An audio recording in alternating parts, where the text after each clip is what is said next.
Hello, I'm Mike Jones. I'm the leader of your new council, Cheshire West and Chester. This council is replacing the 4 existing councils, and in doing so we are not looking to recreate any of the existing councils in the way they do things. We are looking on building on best practice and creating a new council with a new culture and a new way of doing things. Something that's fresh, lively, innovative and creative and exciting. Something that the members can be proud of and you as residents can be proud of being associated with. We are looking at how our members can integrate themselves and become involved, fully involved in your communities, to work with and support you in living and improving your quality of life. We want our members to be champions within their communities, and in doing so you'll see, following on from this, short interviews with your ward councillors so that you can recognise who they are. They're making commitments and promises to be more involved in your community and to assist you and your community groups in delivering those improvements within your communities.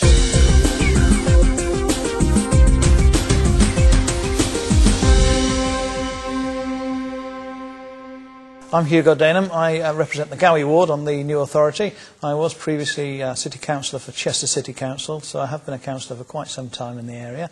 Well familiar with all the issues that you're all facing out there, and hopefully we're going to be able to address them as best we can. Yeah, I'm Stuart Parker. I'm a colleague of Hugo's. I'm also a councillor of the Gowy division and also a ward councillor for Cllr division. Worked and lived in the area for many years. Also know a lot of the issues that's happening. I'm Brian Bailey and I live in Guildon Sutton. I've been there over 30 years. It's part of the Cllr ward on the City Council, which I've represented for a very long time. And I now represent the Gowy division, and Cllr ward is part of that. Together we're all well aware of the local issues, and one of the ones that's particularly important, I think my colleagues would agree, is rural transport. Yeah. That's something we want to address and increase the frequency of rural transport, particularly towards the evening, which is very lacking. Yeah, Hugo's absolutely right, because we do represent a rural constituency, and because of that the village roads are very, very narrow, so traffic going fast through the villages cannot happen, and we need to reduce the speed limits. Yeah, I think reducing the speed limits in the villages is something all the villages want, and there's numerous examples of this, Waverton and Cllr and parts of Guildon Sutton, I think also in Ashton Hayes. But the other thing is the volume of traffic on the main roads through the Gowy division is quite extraordinary, and it needs to be continually monitored and regulated. The ward is sandwiched between major arterial routes into Chester, and they're used as rat runs, and this is what the residents are telling us all the time. So it is an issue, but not the only issue, as you will probably explain in a minute or two. One of the other ones that comes up frequently at our surgeries and our parish councils is overdevelopment, and particularly I know over towards my side of the authority is building infill, where people are building on every single green space that's available. And that's something that we want to address, hopefully through village design statements and wherever we can. But overdevelopment is an issue, I think. Yes, I think green belt is a major issue, protection of the green belt, and also making sure that the villages retain their existing identities and there is no merging of the villages. And maintaining the rural economy and the vitality of the villages is perhaps most important. I mean, that's not only the shops, and there is a urgent need to make sure that we retain the shops, but it's also maintaining the schools and all the other organisations that operate in the villages, the churches, the scouts and the guides, and that's something I think we shall, as a team, be looking at. All the villages are under the same sort of constant pressure on their village stores and post offices,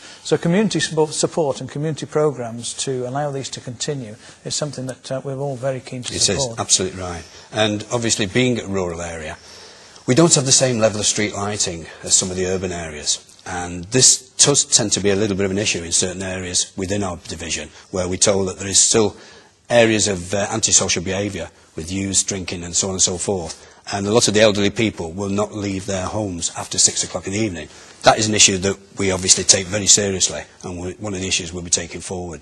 Across the Gowy area we have a considerable number of parish councils which we want to build communication links with, obviously, and we're looking actually at possibly setting up bi-monthly meetings where the chairs or representatives of those parish councils could come along and we'd have a forum and be able to discuss the issues which were important to them directly. And we also have some businesses which are working particularly well. The equestrian is a perfect example. Yep. The equestrian business as a whole tends in general to be, holding its head and bucking the trend as far as the credit crunch goes, and it's the support that we need to give those. Absolutely right. You know, because we've been fortunate as well within our division to get an Interreg grant from Europe, which is there to sponsor the changes in some of the rural scenes. Because as technology comes in, farm workers that used to be traditionally there to do the harvesting and everything else, you only need one person and a combine harvester now and a tractor, for argument's sake.